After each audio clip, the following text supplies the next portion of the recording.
এ সময় অবহেলা করে তারাবির নামাজ পড়ে না, কারণ তারাবি তো ফরজ না। তারা ভাবে তারাবির নামাজ মিস করাটা কোনো সমস্যাই না। তারাবি যদিও ফরজ না, কিন্তু এটা গুরুত্বপূর্ণ সুন্নত। যেসব মুসলিম তারাবি মিস করেন, সত্যি বলতে তারা অনেক বড় পুরস্কার মিস করেন।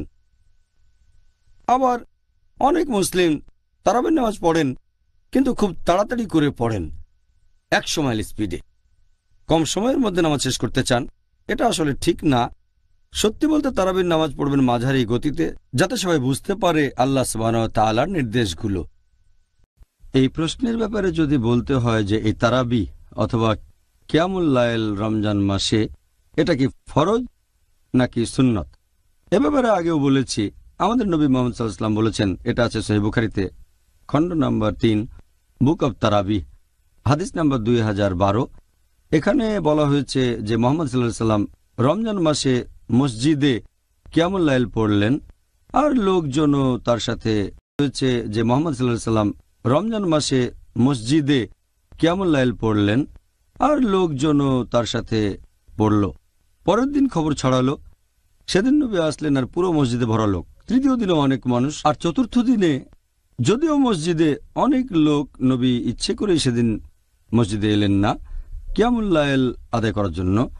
তারপর ফজরের নামাজের সময় নবী বললেন, এমন না যে আমি জানতাম না মসজিদে অনেক লোক আছে, তবে আমি ইচ্ছে করে আসিনি, কারণ আমি চাই না রমজানে কিয়ামুল লাইল তোমাদের জন্য ফরজ করা হোক। তাহলে এই হাদিস থেকে আমরা জানতে পারি যে এই নামাজ ফরজ না।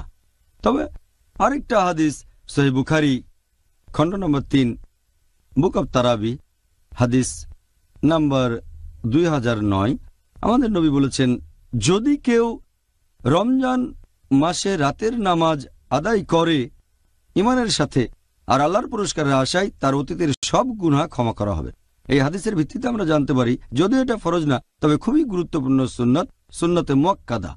তার মানে নবীর যে সুন্নত গুরুত্বের সাথে সুপারিশ করা হয়েছে, যদিও এটা ফরজ না, এটা সুন্নতে মুআক্কাদা, খুবই গুরুত্বপূর্ণ একটা সুন্নত।